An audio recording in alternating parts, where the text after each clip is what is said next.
Hi guys, welcome to விஷோ info. அப்பளம் மாவு ப்ளஸ் அப்பளம் செய்ய போகிறோம். வீடியோக்குள்ளே போகிறதுக்கு முன்னாடி நீங்கள் நம்ம சேனலை சப்ஸ்கிரைப் பண்ணனா சப்ஸ்கிரைப் பண்ணுங்கள். அப்படியே பக்கத்தில் இருக்கிற பெல் ஐக்கான் கிளிக் பண்ணுங்கள். அப்போ தான் நான் போஸ்ட் பண்ணுற வீடியோ எல்லாத்தையும் நீங்கள் உடனே பார்க்கலாம். வீடியோக்குள்ளே போகலாங்க. அப்பளம் மாவு செய்ய போகிறோம். பச்சரிசி 1 கப் எடுத்து வச்சுருக்கேன். இப்போ இது முதல்ல நல்லா கழுவி எடுத்துகிட்டு வந்துடலாங்க. அரிசியை நல்லா கழுவி வச்சாச்சுங்க. 1 கப் அரிசி எடுத்திருக்கேன். பச்சரிசி தான் எடுக்கணும்.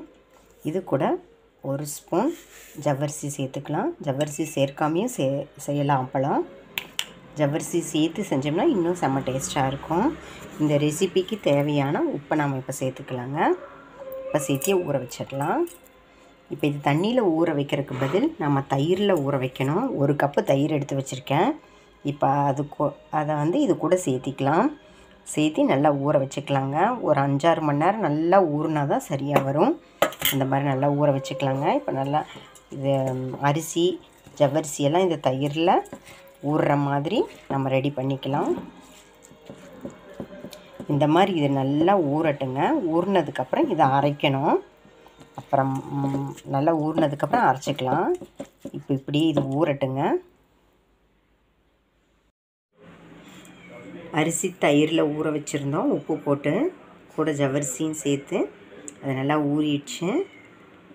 இப்படி ஒரு 4-5 மணி நேரம் ஊறணும்னு சொன்னேன். அந்த மாதிரி ஊறிடுச்சுங்க. இப்போ இதை அரைச்சிட்டு மறுபடியும் நம்ம அப்படியே ஊற வச்சுடுவோம். அந்த மாதிரி நல்லா நைஸாக அரைச்சிட்டு காமிக்கிறேங்க. நீங்கள் கிரைண்டரில் அரைச்சாலும் சரி, கம்மியான அளவாக இருக்கிறதுனால மிக்சியில் அரைச்சாலும் சரி. இப்போ அரைச்சிட்டு காமிக்கிறேன். பாருங்கள், மாவு நல்லா அரைச்சிட்டோம். இப்போ இதை மறுபடியும் அந்த பவுலுக்கே மாற்றிக்கலாம். பாருங்கள், நல்லா ஸ்மூத் பேஸ்ட்டாக அரைச்சாச்சு. இப்போ இது மறுபடியும் புளிக்க வைக்கணும். மறுபடியும் ஒரு 8 மணி நேரமாவது புளிக்கணும். அதனால் இதை நல்லா நம்ம மூடி வச்சிடலாங்க. நல்லா பொங்கி வர செய்யும். ஏன்னா புளிக்க வைக்கும்போது நல்லா பொங்கும். எந்த அளவுக்கு பொங்குதோ பொங்கட்டும். ஒரு 8 மணி நேரம் நல்லா ஊறட்டுங்க.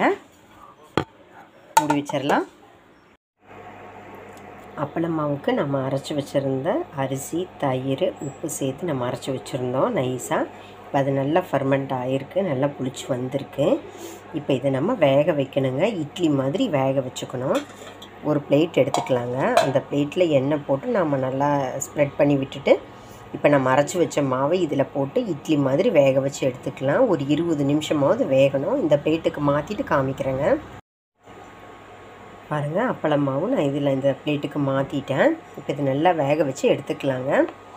பாருங்கள், ஆல்ரெடி நான் கொதிக்க வச்சுருக்கேன். தண்ணி நல்லா கொதிச்சிருச்சு. நம்ம நார்மலாக இட்லி வைக்கும்போது கூட இந்த மாதிரி தண்ணி கொதிச்சதுக்கப்புறம் தான் இட்லி பிளேட்டை உள்ளே இறக்குவோம்.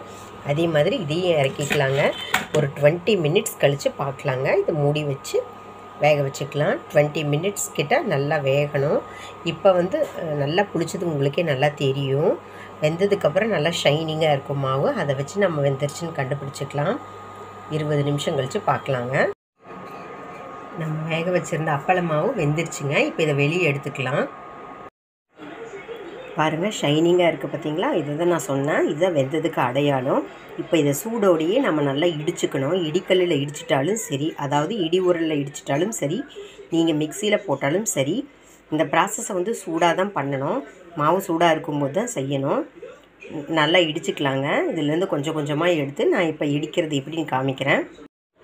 பாருங்கள், இதிலேருந்து நம்ம இந்த மாதிரி குட்டி குட்டி பீஸாக எடுத்துக்கலாம். எடுத்துகிட்டு இப்போ இடி உரலில் எப்படி செய்கிறது நான் கொஞ்சம் கொஞ்சமாக இடித்து காட்டுறேன். என்கிட்ட பெரிய இடி உரல் இல்லை. நான் இந்த சின்ன இதில் தான் செய்ய போகிறேன். அதனால் கொஞ்சம் கொஞ்சமாக போட்டு நான் இப்போ இடித்து காமிக்கிறேங்க. பாருங்கள், இந்த மாதிரி எடுத்துகிட்டு நல்லா இடிக்கணும். இது சூடோடையே பண்ணால் தான் சரியாக வரும். அப்போ தான் இது எல்லாம் சாஃப்ட் ஆகும். ஏன்னா இது கெட்டியாக இருக்குது பார்த்தீங்களா? இந்த மாதிரி சாஃப்ட் ஆகிறக்காக நம்ம இப்படி தான் இடிக்கணும்.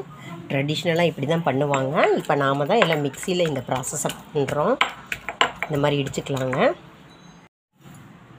பாருங்கள், கேக்கு மாதிரி இருந்தது. இப்போ ஓரளவுக்கு நல்லா சாஃப்டாக வந்திருக்கு பார்த்தீங்களா? கொஞ்சம் கொஞ்சமாக எண்ணெய் சேர்த்தி நம்ம இந்த மாதிரி இடிச்சுக்கணும். இந்த மாதிரி எல்லா மாவையும் இடிச்சுக்கலாங்க. மிக்சி ஜாரில் எப்படி செய்கிறதுன்னு காமிக்கிறேங்க. பாருங்கள், நடுவில் கொஞ்சம் கொஞ்சம் எண்ணெய் சேர்த்துக்கோங்க. அப்போ தான் ஒட்டாமல் வரும். இப்போ நான் இந்த குட்டி குட்டி பீஸாக கொஞ்சம் கொஞ்சமாகவே சேர்த்துக்கலாம். ஏன்னா மிக்சி அப்புறம் ரொம்ப டைட்டாக இருந்தால் ஓடாது. கொஞ்சம் கொஞ்சமாக சேர்த்துட்டு இப்போ நான் இதையும் சாஃப்டாக செஞ்சு காமிக்கிறேங்க. பார்த்தீங்களா? இந்த அளவுக்கு சாஃப்ட் ஆகிடுச்சு. அதுக்கப்புறம் நம்ம கையில் பிசைஞ்சிக்கலாம். ஃபஸ்ட்டு அந்த இட்லி மாதிரி இருக்கும்போது நம்மளால் இடிக்கிறது கஷ்டம் அப்படின்னு தான் இடிக்கல் இப்போ எல்லார் வீட்டில் இருக்கான்னு தெரியல. இல்லாதனால இப்போ நம்ம இதை மிக்சியில் அந்த மாதிரி நாம் செஞ்சுக்கிறோம். மிக்சியில் போட்டால் இந்த மாதிரி தூள் வரும். அப்புறம் சாதத்தை பிசைகிற மாதிரி நம்ம நல்லா பிசைஞ்சு எடுத்துக்கலாங்க. இந்த மாதிரி நம்மக்கிட்ட இருக்கிற மாவு எல்லாத்தையும் நான் இடிச்சிட்டு காமிக்கிறேங்க. பாருங்கள், அப்பள மாவு நம்ம எல்லாம் மிக்சி ஜாரில் போட்டு நல்லா இடித்து வச்சுட்டோம். இப்போ உப்பு சேர்த்துருக்கோம், புளிப்புக்கு தயிர் சேர்த்து நம்ம அரைச்சோம். காரத்துக்காக இது வரைக்கும் நம்ம எதுவும் சேர்க்கலை. மிளகாய் நான் எடுத்து வச்சுருக்கேன். உங்களுக்கு சிகப்பு மிளகாய் வரமிளகாய் பிடிக்கும்னா ட்ரை பேனில் போட்டு வறுத்துட்டு அதை கூட நீங்கள் மிக்ஸ் பண்ணிக்கலாம். இப்போ நான் பச்சை மிளகாய் விழுத சேர்த்துருக்கேன். இப்போ இதையும் சேர்த்து நல்லா பிசைஞ்சிக்கலாங்க.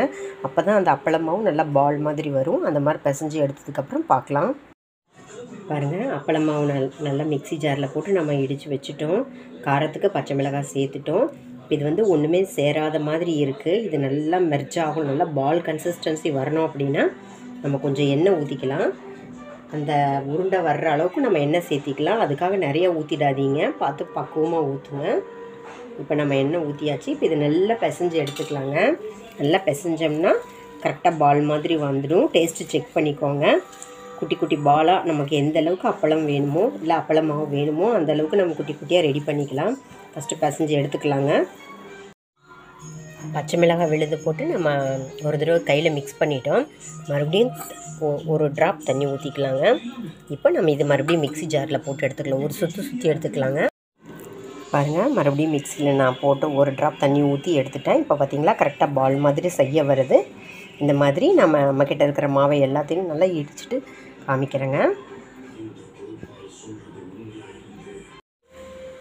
பாருங்கள், மறுபடியும் நம்ம மிக்சி ஜாரில் இடித்து நல்லா இப்போ சாஃப்டாக வந்துருச்சு. முதல்ல நம்ம சேர்த்த பச்சை மிளகாய் வந்து அதில் ஒட்டாத மாதிரி இருந்துச்சு. இப்போ நம்ம சேர்த்த பச்சை மிளகாய் நல்லா ஒட்டியிருக்கு பாருங்கள். இந்த மாதிரி இருந்தால் தான் கரெக்டாக பால் செய்ய வரும். மிக்சி ஜாரில் போடும்போது கொஞ்சம் எண்ணெய் சேர்த்திக்கோங்க, இல்லாட்டி அதுலேயே எல்லாம் ஒட்டிக்கும், எடுக்கவே முடியாது. அந்த மாதிரி எண்ணெய் சேர்த்ததுனால தான் கரெக்டாக வந்திருக்கு. இப்போ நமக்கு எந்த சைஸில் பால் வேணுமோ அந்த சைஸில் பால் பண்ணி எடுத்து வச்சுக்கலாங்க. இந்த பால் பண்ணும்போது கூட நம்ம ஆயிலை தொட்டு பால் பண்ணோம்னா கரெக்டான ஷேப்பில் வரும். அந்த மாதிரி நம்ம எல்லா பாலும் ரெடி பண்ணிக்கலாங்க. பாருங்கள், அப்பள மாவையெல்லாம் நான் ரவுண்ட் ஷேப்பில் ரெடி பண்ணி வச்சுட்டு பால் மாதிரி பண்ணி வச்சுட்டேன். இந்த பால் வந்து வெறுமனே சாப்பிடவே சூப்பராக இருக்கும். நீங்கள் எல்லாம் இடித்ததுக்கப்புறம் டேஸ்ட்டு செக் பண்ணிக்கோங்க. காரம் பத்தலைன்னா மறுபடியும் மிளகாய் அரைச்சி சேர்த்துக்கோங்க. நம்ம ரெடி பண்ணி வச்ச அப்பள மாவில் புளிப்பு பத்தலைன்னா நீங்கள் லெமன் கூட பிழிஞ்சிக்கலாம். எல்லாம் செக் பண்ணிவிட்டு அப்புறம் பால் செய்ய ஆரம்பிச்சிடுங்க. இப்போ இது வந்து 3-4 நாள் ஃப்ரிட்ஜில் வச்சு சாப்பிட்டா நல்லாயிருக்கும். அப்படி சாப்பிட பிடிக்காதவங்க நீங்கள் எப்பவும் போல் பூரி ப்ரெஸ்ஸில் வச்சு ப்ரெஸ் பண்ணி ரவுண்ட் ஷேப்புக்கு எடுத்துகிட்டு வந்து வெயிலில் காய வச்சு எண்ணெயில் பொரித்து சாப்பிட்லாம். இல்லை கையிலேயே கூட தட்டி காய வச்சு பொரித்து சாப்பிட்லாங்க. நல்லா உப்பு காரம் புளிப்பு இருக்கிறதுனால சூப்பராக இருக்கும்.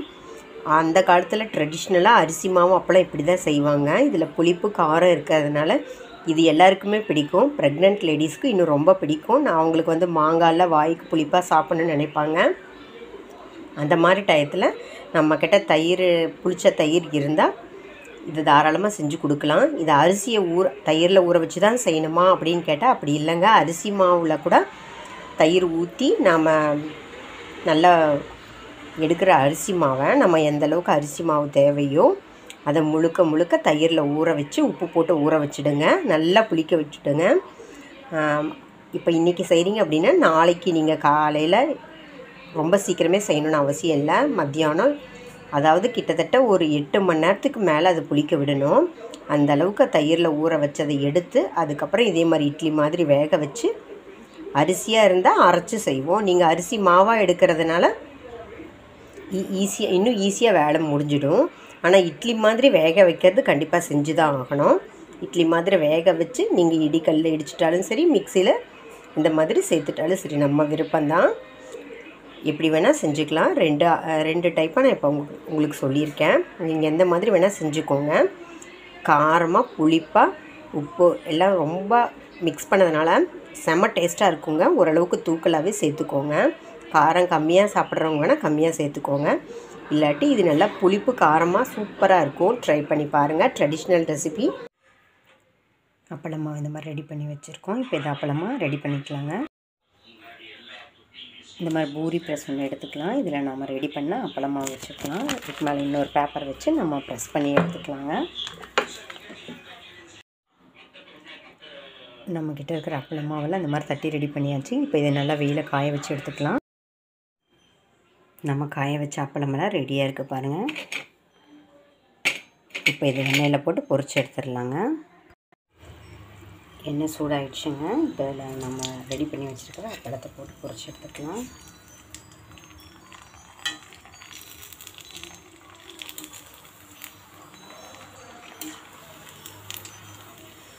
எடுத்துடலாங்க. நல்ல புளிப்பு காரமாக சூப்பராக இருக்கும். இதை ஒரு பிளேட்டுக்கு மாற்றிக்கலாம். இந்த மாதிரி நம்மக்கிட்ட இருக்கிற எல்லா அப்பளத்தையும் பொரிச்சுக்கலாங்க. சூப்பராக நம்மளோட தயிர் அப்பளம் ரெடி ஆகிடுச்சிங்க. பார்க்குறக்கு தட்டை மாதிரி இருக்குன்னு நினைப்போம், ஆனால் நான் குட்டி குட்டியாக செஞ்சதுனால அப்படி தெரியுது உங்களுக்கு. பாருங்கள், நல்லா மொறுன்னு வந்திருக்கு. செம்ம டேஸ்ட்டாக இருக்குங்க. ட்ரை பண்ணி பாருங்கள்.